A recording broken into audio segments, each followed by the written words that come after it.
Imaginez que vous receviez un message spécial de Dieu, vous annonçant que votre argent sera bientôt à nouveau entre vos mains.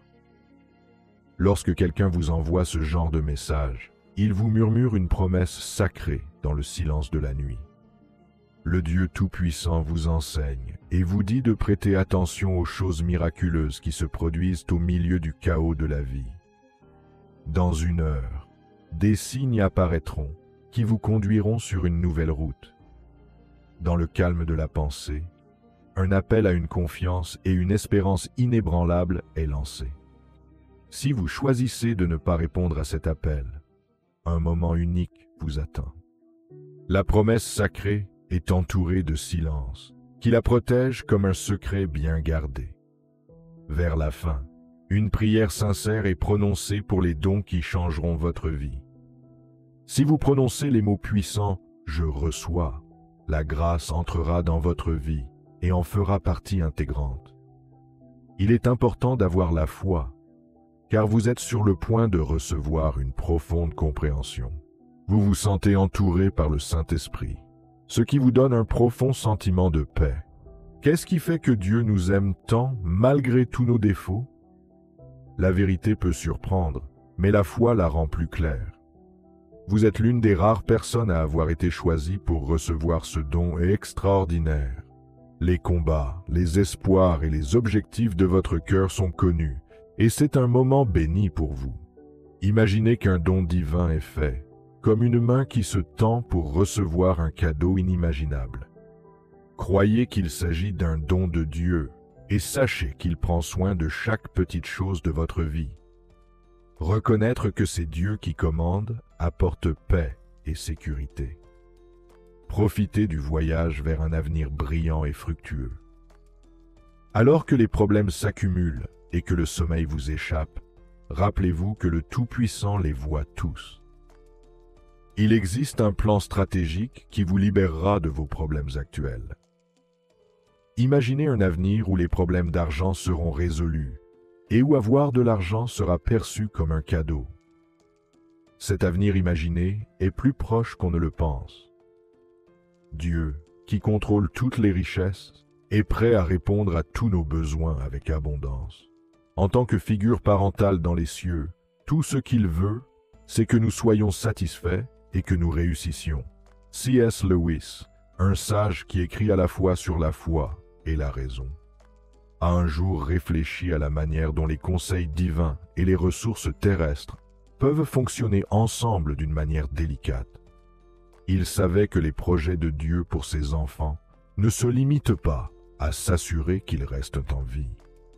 Il voulait qu'ils vivent pleinement et qu'ils partagent leurs dons avec les autres. Cet objectif implique de s'en remettre aux surprenantes façons dont Dieu pourvoit aux besoins, qui vont souvent à l'encontre de ce que les gens prévoient et comprennent. Aujourd'hui, Lewis aurait pu nous indiquer un outil réel qui peut nous aider à faire face à l'incertitude financière. Un outil spirituel destiné à accroître la richesse et l'abondance. Des rapports indiquent que cet outil a aidé des milliers de personnes à changer l'aspect de leurs finances. Il nous disait, avec sa chaleur habituelle, que le premier pas vers le changement est d'admettre que nous avons besoin d'aide. Grâce à des outils tels que ce livret, nous pouvons trouver un chemin vers la liberté, éclairé par la sagesse de Dieu. Par ailleurs, Lewis serait très sensible à l'idée d'abandonner le contrôle des choses que nous ne pouvons pas changer et de les remettre entre les mains de Dieu. Il penserait à la facilité avec laquelle on s'enferme dans une boucle sans fin d'inquiétude, en essayant de gérer tous les problèmes de notre vie, qu'il s'agisse de problèmes d'argent, de problèmes relationnels ou de problèmes de santé. Cependant, abandonner n'est pas un signe d'échec. Au contraire, c'est un acte de confiance qui fait briller la puissance de Dieu. Jetez sur lui toute votre inquiétude, car il prend soin de vous. 1 Pierre 5, 7 est une vérité biblique qui viendrait étayer l'histoire de Lewis. Ces appels divins nous encouragent à trouver du réconfort dans la certitude que Dieu travaille constamment dans l'ombre pour améliorer notre situation. La main de Dieu est toujours dans les petites choses de notre vie, comme fermer une porte pour en ouvrir une meilleure, ou créer des opportunités auxquelles nous ne nous attendions pas. Dans ce que l'on pourrait considérer comme un conseil doux, Lewis nous dirait d'imaginer que la présence de Dieu fait des percées dans les pires moments, qu'il s'agisse de problèmes de santé, de problèmes financiers ou de disputes avec d'autres personnes. Il nous dit de croire que Dieu peut faire infiniment plus que ce que nous pouvons penser. Éphésiens 3, 20. Enfin, Lewis nous montre combien il est important d'être reconnaissant sur notre chemin spirituel. Dans nos vies occupées, nous passons souvent à côté de petits plaisirs comme un moment de paix ou le soleil qui se lève le matin. En prenant le temps de réfléchir à ces cadeaux, nous pouvons développer un cœur reconnaissant et mieux comprendre à quel point Dieu est toujours généreux. Lorsque nous sommes reconnaissants, même lorsque les choses sont difficiles, nous comprenons mieux comment l'histoire de Dieu se tisse au fil de nos vies. Ainsi, nous pouvons non seulement regarder Dieu à l'œuvre, mais aussi prendre part à son grand plan.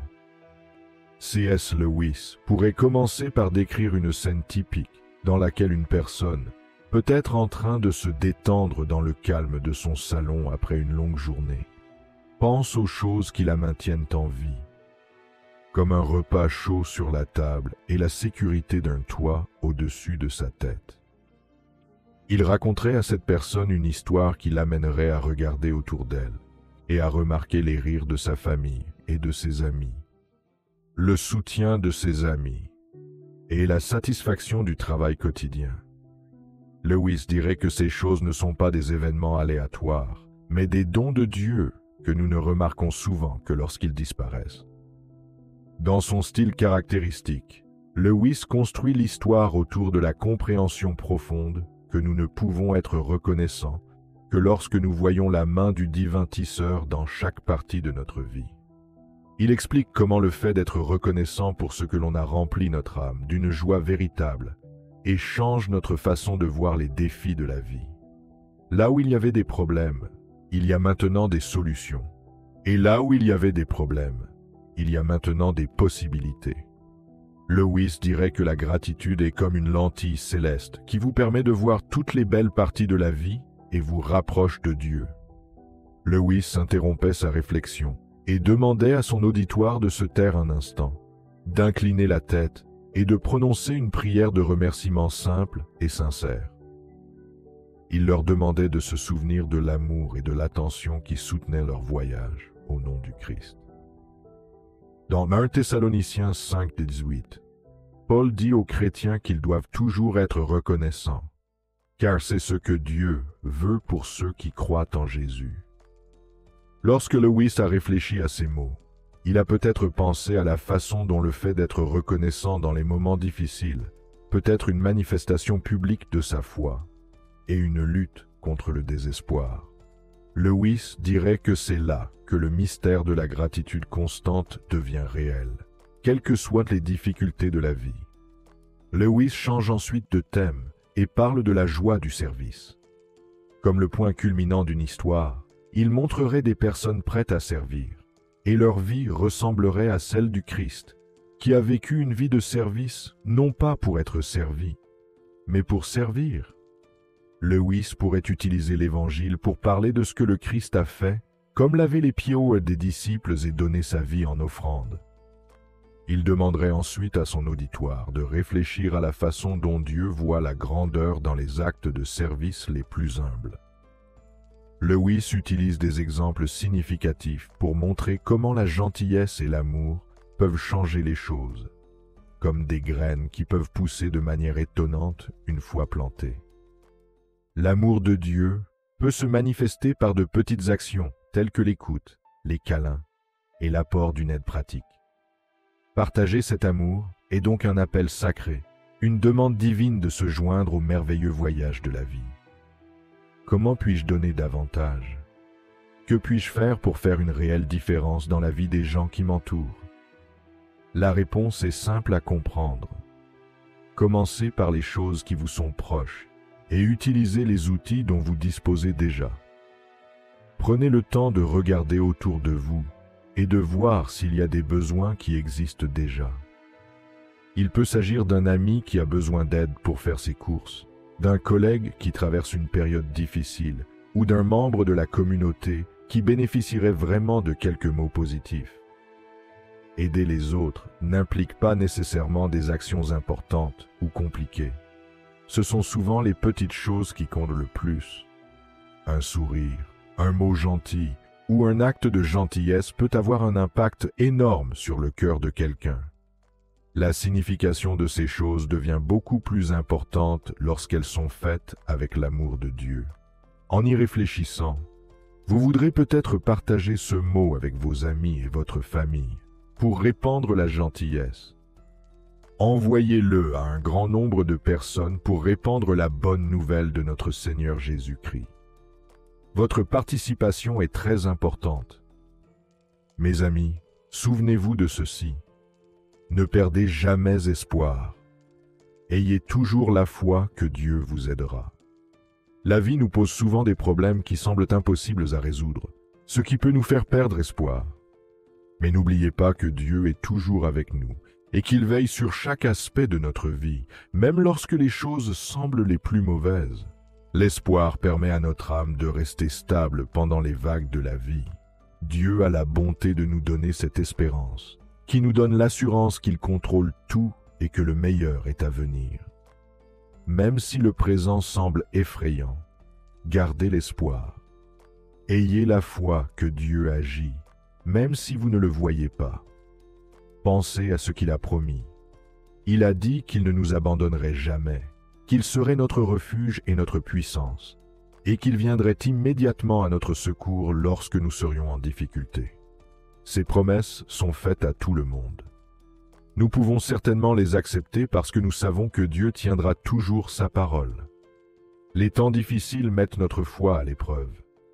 Pendant ces périodes, nous devons nous rappeler que la puissance de Dieu est plus grande que n'importe quel problème. Il a créé le monde, donc rien ne lui est impossible.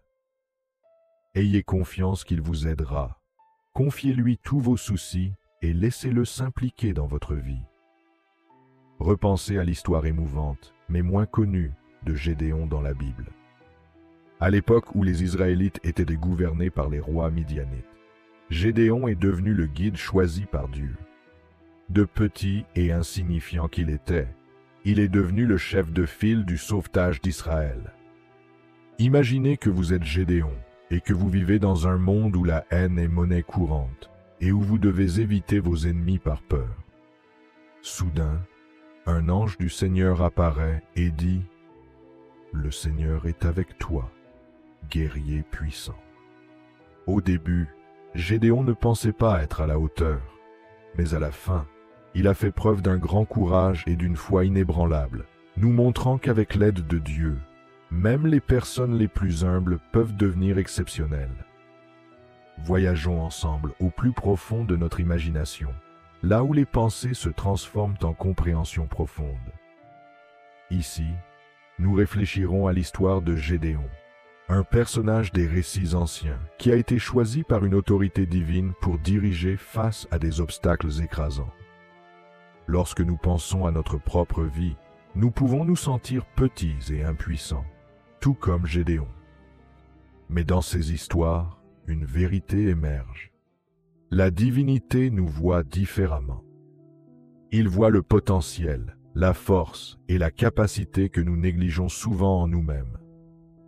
Dieu a vu Gédéon non pas comme quelqu'un qui doutait et avait peur, mais comme un guerrier fort. Cette vision divine nous encourage tous à dire avec une foi inébranlable « Je suis plus que vainqueur par Jésus-Christ ». Même si Gédéon avait peur, il a choisi de faire confiance et d'obéir. Il est intéressant de noter que Dieu n'a pas utilisé l'armée la plus forte ou la plus grande pour remporter la victoire. Au contraire, il a réduit les forces de Gédéon de 32 000 à seulement 300. Il a réduit les forces de Gédéon de 32 000 à seulement 300, afin que la victoire soit attribuée à la puissance de Dieu et non à la force humaine. Mettez-vous à la place de Gédéon. Il était à la tête d'un petit groupe de personnes contre une armée immense et puissante. mais avec Dieu à ses côtés, il a gagné. Cette histoire montre une vérité importante.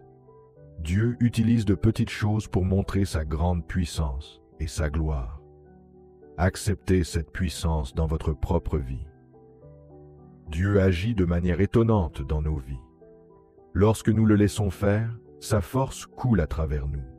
Et lorsque nous suivons son exemple, nos peurs se transforment en courage. Il crée des moyens pour nous permettre de gagner, même lorsque cela ne semble pas possible. La prospérité que Dieu promet ne se limite pas à l'argent. Elle comprend des aspects spirituels, émotionnels, physiques et, oui, financiers. Elle nous invite à une joie profonde qui ne s'enracine pas dans des circonstances temporaires, mais dans une relation profonde et durable avec le divin. Imaginez qu'en peu de temps, les choses commencent à changer. Votre compte en banque cesse de baisser, des nouvelles attendues depuis longtemps vous parviennent avec joie, et des opportunités que vous pensiez avoir perdues vous reviennent avec une force renouvelée. Dieu agit rapidement, guérissant les tribulations et chassant les ombres de la dépression et de l'anxiété. Sachez qu'il connaît chaque fardeau que vous portez et qu'il est prêt à vous en décharger. Jésus a dit : « Venez à moi, vous tous qui êtes fatigués et chargés, et je vous donnerai du repos. » C'est une invitation à vous débarrasser de vos soucis et à faire l'expérience de la paix et du soulagement divin. Fermez les yeux et imaginez que vous remettez toutes vos peurs et tous vos chagrins entre les mains de Dieu. Ressentez la paix qui s'ensuit, car Dieu est toujours là, avec vous, vise à offrir encouragement et réconfort. Imaginez que la dépression et l'anxiété sont des ombres qui obscurcissent votre vue, vous donnant l'impression d'être seul et sans espoir. Mais rappelez-vous que Dieu est lumière, et qu'en présence de la lumière, les ténèbres ne peuvent pas subsister. Dieu éclaire chaque partie sombre de votre vie, apportant espoir et renouveau. Il vous appelle à un sanctuaire de paix et d'assurance. Il est important de savoir que vous n'êtes pas seul dans cette situation. Considérez la vie de David, une personne qui a traversé de nombreuses périodes de désespoir et de détresse. Malgré les batailles et les persécutions, David a écrit de nombreux psaumes, exprimant toujours sa foi en Dieu. Dans le psaume 23, David affirme que Dieu est avec lui à chaque étape du voyage de la vie. Vous pouvez être sûr que Dieu travaille activement à changer votre situation, éclairant chaque coin sombre pour vous donner de l'espoir. Pensez à Proverbe 14:30 qui parle de la paix intérieure. Imaginez-vous entouré d'une lumière divine qui vous protège de l'envie. Reposez-vous en sachant que Dieu contrôle tout et que rien ne peut vous affecter sans sa permission. Joignez-vous à moi dans la prière. Seigneur, je te donne tous mes soucis, surtout ceux qui viennent de l'envie.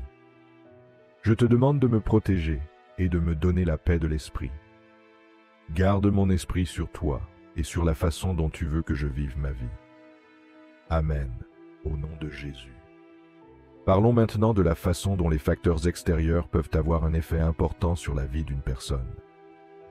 Le monde moderne est plein de tentations, de pressions et d'influences qui essaient de nous éloigner de notre but spirituel. Ces influences sont véhiculées par les médias, les réseaux sociaux et les cercles sociaux. Elles sèment souvent le doute et diminuent notre estime de soi, ce qui détourne notre attention du plan de Dieu. Dans Jean 16:33, Jésus nous a prévenus à l'avance de ces problèmes. Dans le monde, vous rencontrerez des difficultés, mais soyez encouragés, car j'ai vaincu le monde. Cette promesse montre que même si le monde a des problèmes, Jésus les a déjà surmontés et est avec nous, nous donnant la force de rester fermes dans notre foi. Les problèmes du monde se présentent sous de nombreuses formes et encouragent le matérialisme, qui modifie notre perception du bonheur à travers les choses ou les comparaisons avec les autres, ce qui nous donne une image négative ou positive de nous-mêmes. Pour faire face à ces influences, nous devons avoir une foi solide dans les promesses de Dieu et nous fier à sa lumière pour nous guider à travers les difficultés de la vie. Rappelez-vous que la présence et l'amour inébranlable de Dieu nous rendent forts et nous aident à nous élever au-dessus des incertitudes de ce monde. Lorsque nous prenons le temps de réfléchir à notre parcours, nous pouvons voir le chemin parcouru. La vie est pleine de hauts et de bas, de défis et de victoires, mais c'est grâce à ces expériences que nous grandissons, apprenons et renforçons notre détermination. Le courage ne consiste pas à ne pas avoir de peur, mais à les affronter et à les surmonter avec une détermination inébranlable.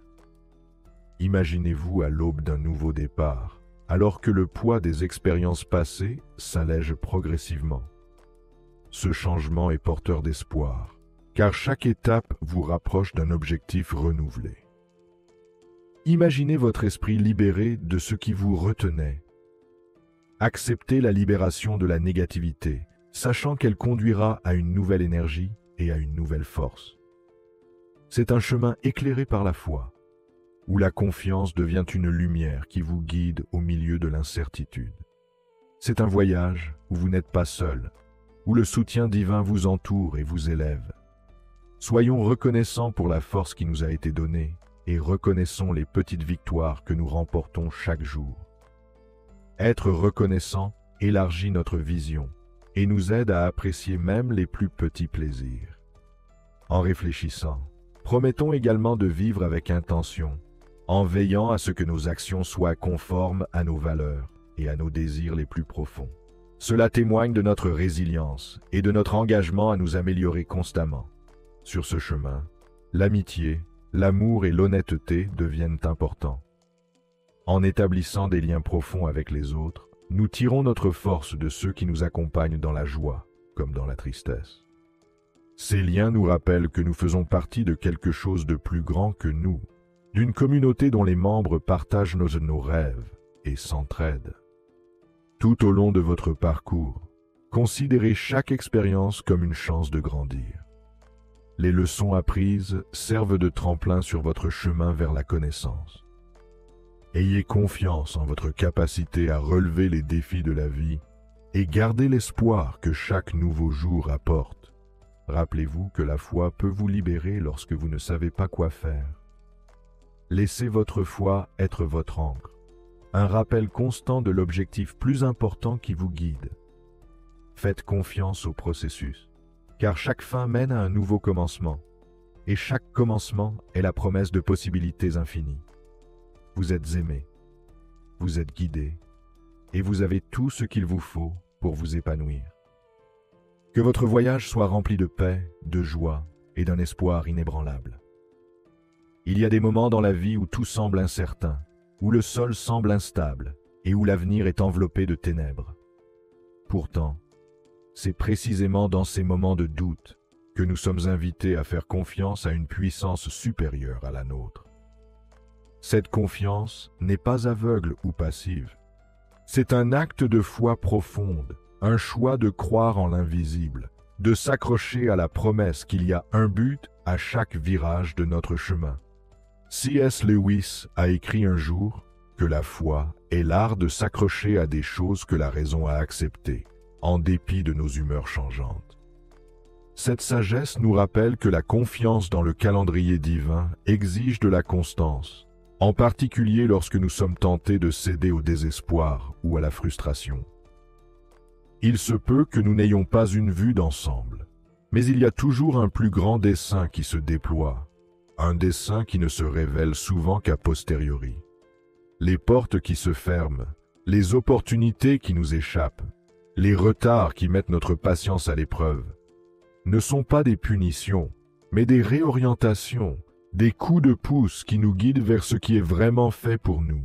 Dans ce voyage, la gratitude devient une encre. Remercier même lorsque la récolte semble rare, c'est affirmer que l'abondance existe, même si elle ne s'est pas encore matérialisée de la manière que nous attendions. La gratitude nous fait passer du manque à la possibilité, ouvrant nos cœurs pour recevoir les bénédictions déjà présentes. Lorsque nous disons « je reçois », nous affirmons non seulement que nous sommes prêts pour ce qui va arriver, Mais nous reconnaissons également les cadeaux que nous négligeons souvent. Le souffle dans nos poumons, le lever de soleil qui peint le ciel, les moments tranquilles de connexion avec ceux que nous aimons. Cela ne veut pas dire que le chemin est toujours facile.